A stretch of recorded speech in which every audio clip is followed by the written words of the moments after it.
So ayan yung putsukan. Ang laki niyan.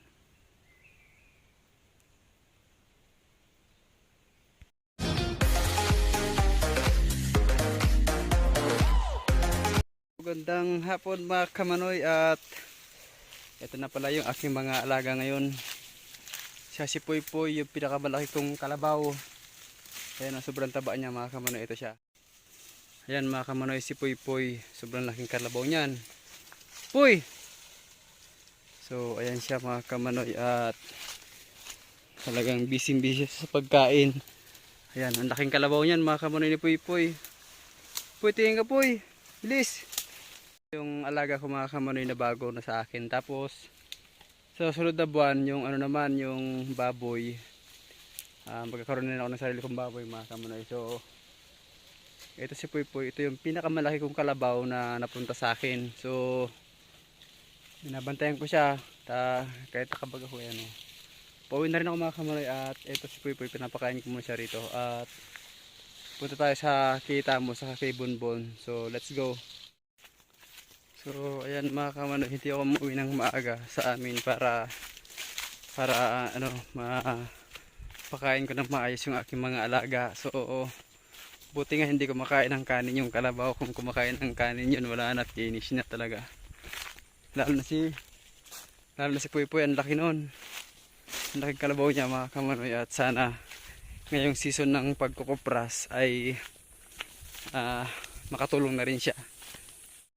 So nandito na rin, nandun yun, yung dalawa kong alaga na si Tamo sa si Bonbon. Dito ko naman sila nilagay mga kamanoy. So ito ay dating taniman ng palay. Yan, hindi na kasi masyadong kulang yung tubig yan mga kamanoy. So ito yan.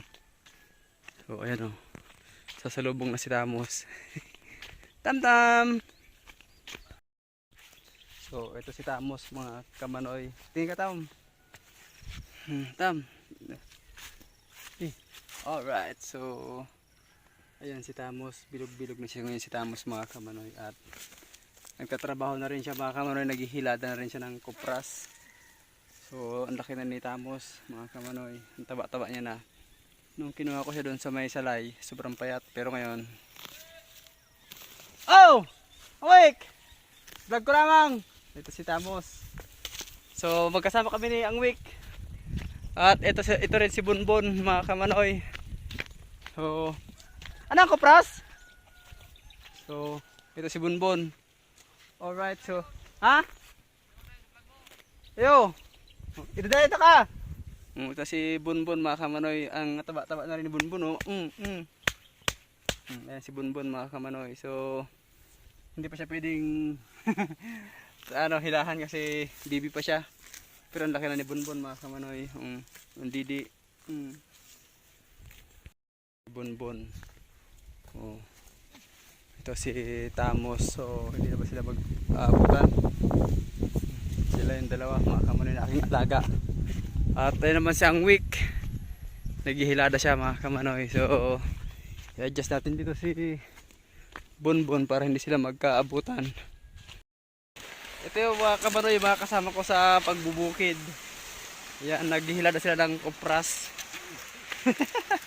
So yung ginamit niya ngayon mga kamanoy, medyo maliit na kalabaw, hindi yung may puti niya rito. Kasi may may baby. So sila yung mga kasama ko sa pagkukupras. Ayan, mga kasama ko sa pagkukupras. Balikan! Ito naman yung kasama ko mga kamanoy na trasher sa magsanggot. So ibartikan na natin. At dito naman si Angwik, itong malupit. So ayan naman si Angwik. Wik! Wik! Tingin ka Wik! Yan si Angwik. Tapos ito yung pinaka-natural na among niya. Yan. Mga kasama ko yan na nagkukupras. Pero sa kabilang lote sila. Ayan. Hingal na ba yung saro? Kapoy na. So ayan. Mag-ano na rin sila. Magpaparking na rin sila mga kamanoy. So So sila papunta ron sa bentahan ng kopras. So tayo naman may pauwi na. So nandito yung Putsukan mga kamanoy, malapit na. So dito tayo magtatapos sa may Putsukan. So let's go. So ayan, basang-basa na tayo ng ng pawis mga kamanoy. So nandito na yung Putsukan. Mataas to mga kamanoy, mahirap tong kunin. Kaya siguro walang pumapansin nito. Ang tagal na ito mga kamanoy na nakikita ko rito. So mura talagang kukuha na ito. Laki ang taas-taas na ito eh. Yung nandun sa amin nababa lang. So tara. So nandito na tayo mga kamanoy. At medyo wag tayong maingay kasi baka magising sila. Ayun kitang kita na mga kamanoy. So tingin lang tayo ng magandang spot para makita natin yung Putsukan. Ito na. Ayan mga kamanoy yung maitim. Ayan yan yung Putsukan mga kamanoy. Ang dami yan. Kahit malaki yan mga kamanoy, mas malaki pa rin yung nandun sa kuprasan ni boss. Ganyan yung kataas. Ayan yan yung pinaka-original niyang kataas mga kamanoy. Pero pag i-zoom natin yung camera, ayan. Ganyan yan mga kamanoy. So ayan yung Putsukan. Ang laki niyan. Mga kamanoy, tatapusin ko na rito yung aking video. At nandun sa taas yung Putsukan at napakita ko na. Ayan mga kamanoy, at maraming salamat talaga. Sobrang pagod na. Ayan basang-basa na ng pawis mga kamanoy. So hanggang sa muli. Paalam mga kamanoy at ingat palagi.